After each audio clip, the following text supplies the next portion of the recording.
Undisputed. We are live from LA. I'm Jenny Taft with Skip Bayless and Shannon Sharp. We are getting into the Halloween spirit today. How you guys doing? Yep. Old candy corn eating Skip Bayless. Yep. Here comes Halloween. Yet every day on this show is a horror movie for you. Am I right? Are you sure? Every day. So every day. All year round. Every day is Halloween. What holiday is it for your Cowboys? Easter, because all you do is lay eggs. We're waiting till next year. No, now you wait till next year. Yep. This year just got started. Easter, because all you do is lay eggs. You've had that one prepared, Shannon. That was impressive. Yes. How about the Clippers, though? They may be looking to make some moves, possibly an upgrade at the point guard position, and that's where I'd like to begin the show. There are reports saying that they're interested in signing Rajon Rondo. The veteran guard just won the title with the Lakers, but has made it clear he plans to test the free agent market this offseason. So the Lakers are also reportedly interested in re-signing him. Shannon, if Rondo did defect to the Clippers, how big of a blow would this be to the Lakers? Hold on, wait a minute. Why would the Clippers need a point guard? The Clippers got a point guard. Yes, they don't. Whoa. Time out. I heard Doc Rivers telling everybody, I give him the same leeway that I gave Rajon Rondo. I've turned the offense over to him. I wonder if Golden State is on the market. Wait, he was talking about Kawhi. No. I wonder if You're talking about Patrick Beverly. Okay. Pat Bam. Yeah. He said it was their time. It looked like his time at point guard is up in L.A. Skip, look, obviously it would be a blow. Now, let's put this thing in perspective because I like to do context. That's not AD, that's not LeBron, but he gave us valuable playoff minutes. He was our third best player. He was our third most consistent player.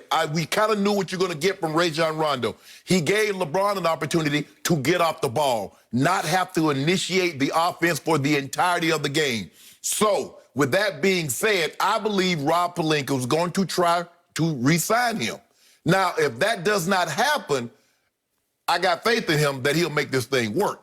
Now, look, Rondo was supposed to make, what, $2.7 million? He's going to opt out because, like I said, I believe he's played himself into a better contract. I also believe KCP has played himself into a better contract. The question is, Skip, what's the numbers going to be and for what's the length of time?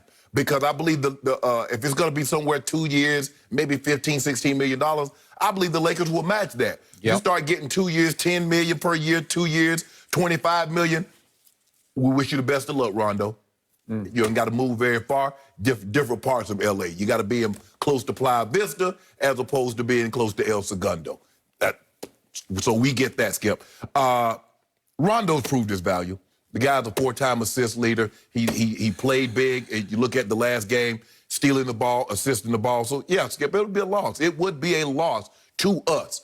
But it's not Bron, it's not AD, and Rob Pelinka will be able to figure this thing out if they were to lose Rondo. I think the biggest question is, Skip, it's not going to be money, it's going to be playing time because it might be an opportunity for him to go from a role player coming off the bench to being a starter. Bingo. Thank you. You finally got there. You know, Mr. Sharp, there are some things in the world of sports that the moment you hear them, you do say, bingo.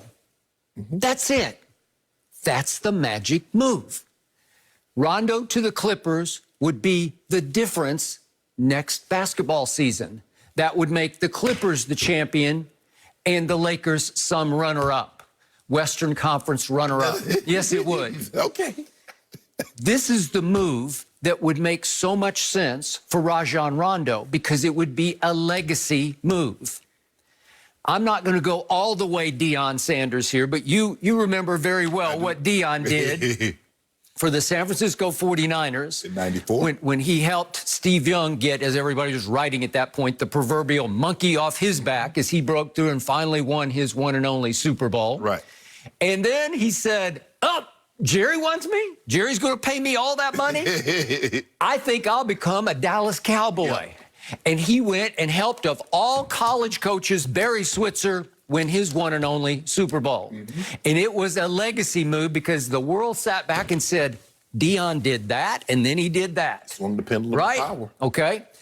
I'm not saying Rondo is quite Dion, but he's up in there somewhere because I'm just not sure your guys would have won this championship without Rajon Rondo. He was your third most valuable player, but in fourth quarters, he was often the most valuable player because he led your team in the playoffs in fourth quarter assists. He constantly set up your offense, and as he is so gifted at doing, he got the ball to the right place at the right time to the right player. Right. It might be LeBron, it might be AD, it might be Kuzma, who did lead your team in fourth quarter three-point shots made. But guess who was second in threes made in the fourth quarter through the playoffs? Rondo. Yeah. As they call him, playoff Rondo. I swear to you, obviously I was rooting against your team. Every time the ball left his hands, I said, that's good, because his body language told me that's good. Yep. Did he not shoot it with authority and conviction? What was that game? Game 3 and Game 6, he was unbelievable. Lord have mercy. As soon as it left his hand, I said, that's nothing but bottom of net. And Game 4, my bad. Yeah. And you don't think of him as a knockdown shooter. No. But he made 40% of his threes that felt like 75% of his threes through the playoff run. Skip, remember the Nuggets, though, series, where he was spectacular shooting the ball from outside. Just spectacular. So my point is that when you have a guy like that, he suddenly, at age 34, has an opportunity to go to your arch rival that shares your building, that lives in the basement of Staples Center, and he's just against the grain enough to have no real loyalty to the Lakers. Not that he hates the Lakers, but he's his own man. He like Bron. Because remember what he said, Skip? He said he was always thinking, he was sitting back there thinking, say, you know, if I ever team with a guy like Bron. Now, he didn't say if I team with a guy like Kawhi. He never said if I team with a guy like Paul George. Maybe he'll say that now. Whoa. He said if I could team with a guy like Bron. You know, I'm talking about from the mental aspect of it. Yeah. Remember Rondo's quote after Game 2 against the Nuggets, which ended with AD making a three and yelling, Kobe! Yeah. Rondo said after the game, play was called for LeBron. I locked eyes with LeBron, and he did not move. That was the quote. He did not move. Yeah.